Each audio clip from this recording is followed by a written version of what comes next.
a highly successful CFO of a major corporation, rushing into the school parking lot. She's dressed in a sharp business suit, phone in one hand, a folder in the other. There's a sense of urgency in her every step as she receives a call from the school. Her daughter has had an accident and needs to be rushed to the hospital. She checks her watch. Time is ticking. As she approaches the entrance to the school, she notices the guard standing there, seemingly ready to block her path. "Can I see your parent ID?" the security guard asks, his tone businesslike, but cold. The woman is taken aback. She's not sure why she's being asked for ID. She's one of the largest donors to the school, a key member of the board, and a parent. She quickly explains this to the guard, but he remains unmoved. "I'm sorry, ma'am, but I can't let you in without it. You need to show your ID," the guard insists, his demeanor unwavering. She feels a growing unease. Something doesn't feel right. Standing there, stunned, she continues to explain, "I'm on the board. I fund this school. I'm here because my daughter needs me." But the guard isn't budging. She watches, baffled, as another parent, a well-dressed white woman, appears from behind, walking up to the gate. The woman is allowed in with no issue, no questions asked. She doesn't even need to show a parent ID. She just walks right past the guard as though she owns the place. The woman is now filled with anger and confusion. Why is she being stopped while someone else, who isn't even on the list, gets a free pass? She looks at the security guard, then at the woman walking into the school, feeling an unmistakable sense of injustice. She tries to calm herself, but she can't shake the feeling that she's being treated differently. She's been to this school countless times before, but this is the first time she's been questioned at the gate. She now begins to suspect that something more is at play here.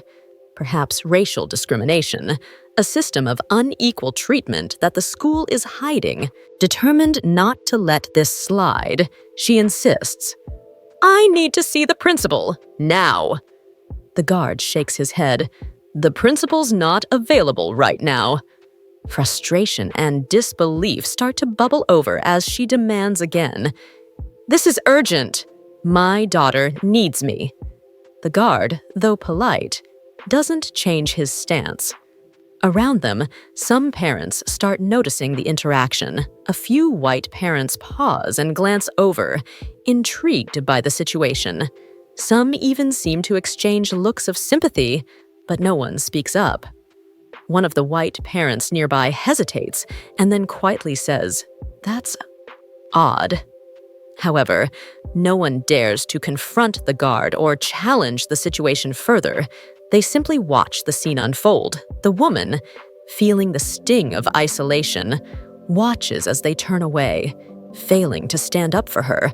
She realizes in that moment that even those who might sympathize aren't willing to risk their own comfort to stand with her.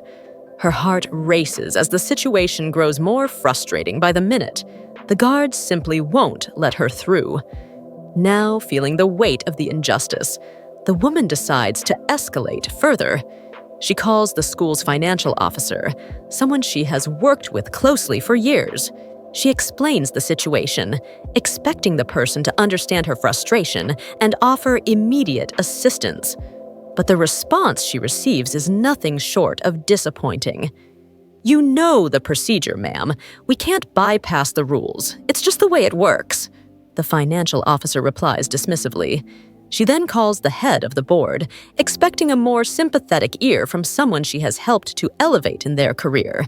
Once again, she is met with rejection. "We're not in a position to intervene with school policy," he says, brushing off her concerns. "Just follow the protocol like everyone else."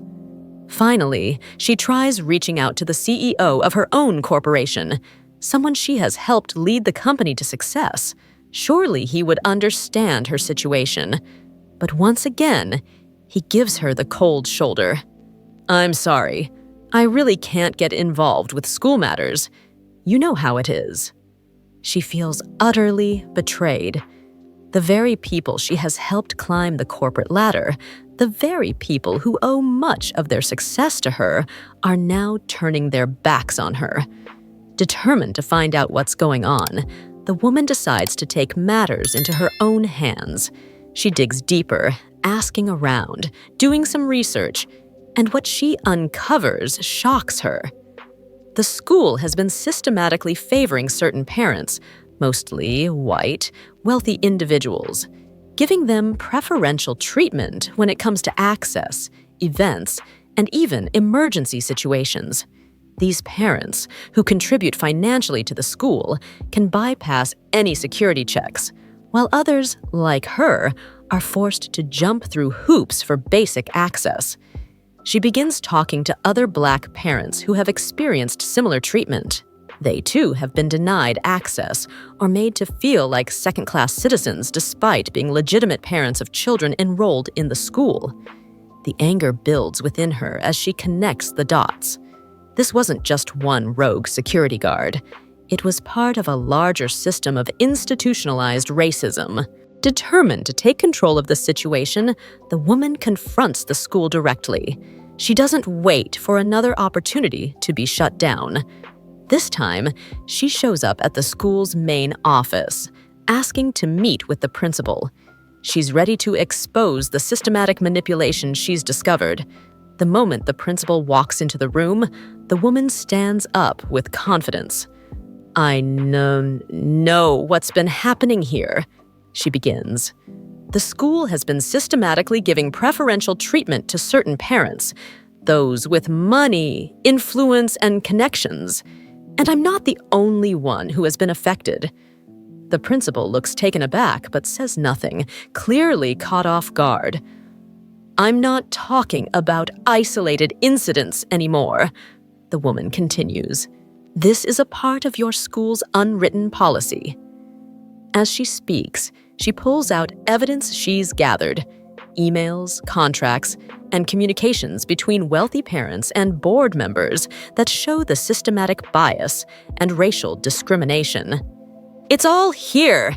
You can't hide it anymore," she says, slamming a stack of documents onto the desk. The principal stares at the papers, his face drained of color. He's visibly uncomfortable, realizing he's been caught in a compromising position. Just as the tension reaches its peak, the woman sees something unexpected. One of the white parents, the one who had walked past her earlier, the one who had been granted access without question, stands up in the doorway. She has been listening quietly from the back. "I think it's time we all come clean," the woman says, her voice calm but with a knowing smile. "After all, no one is going to pretend this hasn't been going on for years, right?" The room goes silent. All eyes turn to the parent as she steps forward.